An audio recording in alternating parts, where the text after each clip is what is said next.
Swimming like a shark in a shrimp tank. Big fish, small pond in the shrimp tank. Hello and welcome to the video wrap-up show for the Shrimp Tank podcast in Seattle. I'm Dan Whedon, and I'm joined today by my co-host, James Alberson. We just had a fascinating and fun conversation today with David Linhart, who is the managing partner of Seitel Systems.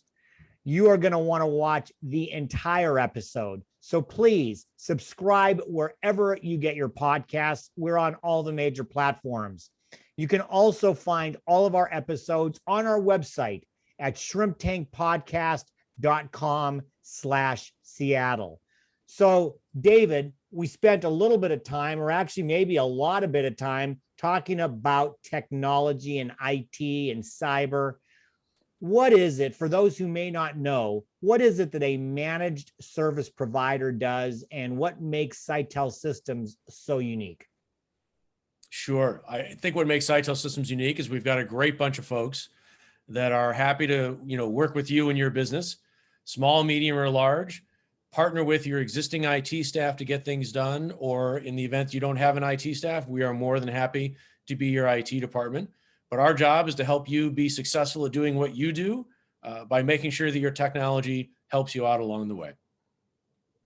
So, David, during this show, one of the questions I asked was, for just individuals, you were talking about, we were talking about ransomware and how companies, really need to pay attention. And I brought up the fact that, even personally, people are always kind of trying to beat down your personal firewalls and that sort of thing. So I asked you kind of just personally, what can people do, other than hire an outsourced IT company and that sort of thing. You mentioned three things. I'll let the listeners kind of tune into the show to hear two of them, but you talked about password management software. And I'm familiar because one of my clients years ago introduced it to me, but I know a lot of people probably aren't. I'm wondering if you could speak a little bit more on what people should be looking into when it comes to that. Sure. A great question. And I think the answer actually applies not just for personal use, but also for businesses. We're all told you have to have long, complicated passwords. You need to use different passwords on different websites. Don't ever reuse a password. And then next thing you know, you're trying to remember, God, what was that? Uncle Milty 7346? What was it? So there are tools out there that'll help you manage that. All sorts of varieties. Apple has its built-in keychain manager. I think, James, you mentioned LastPass, something you're familiar with. There's Dashlane. There are a whole bunch of varieties out there.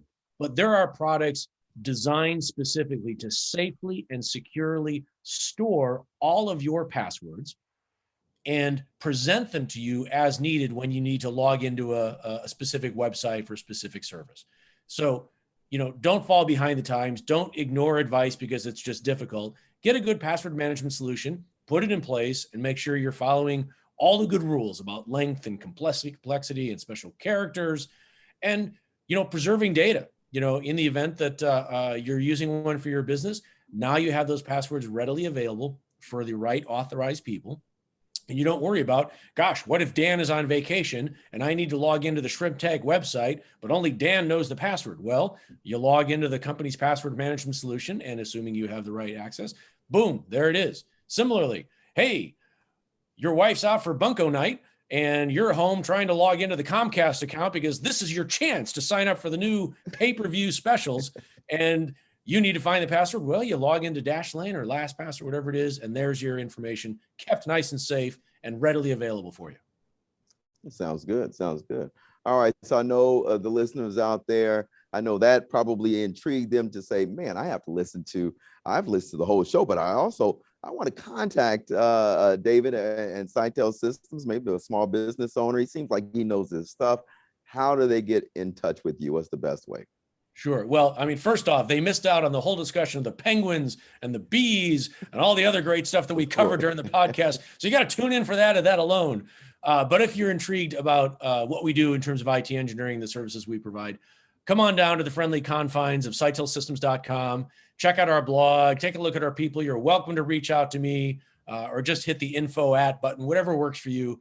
But if you're looking for help with your technology services, oh my gosh, we'd love to talk to you. Come on down, say hello, and we'll see if there's ways we can help. Sounds good. All right, everyone. Well, to check out replays of the Shrimp Tank, this show and others, you can go to shrimptankpodcast.com/Seattle, or you can catch us on your favorite podcast platform, whether it be Google, Spotify, all the other ones that I have no idea exist. And please follow us also on YouTube, Instagram, and Facebook. And that's all I have to say. Dan, why don't you take us out? So listen, if you like us on Facebook, which you should, you will know that we live stream every single Wednesday at noon Pacific time, high noon. So please like us there, because you're going to want to follow us on each and every one. By the way, David, thank you very much for today. James, thanks for joining us. Next episode is going to be 12 p.m. on September 15th. Our next guest is going to be John Hine. John is the CEO of Shoemaker Manufacturing. Please like us, join us, rate us, do all of those fun things. We're done for now, but until we see you again, please be healthy, be prosperous, have fun, because for right now, the shrimp is back in the tank. So long. Take care, everyone. I've been feeling like a shark in a shrimp tank. Big fish, small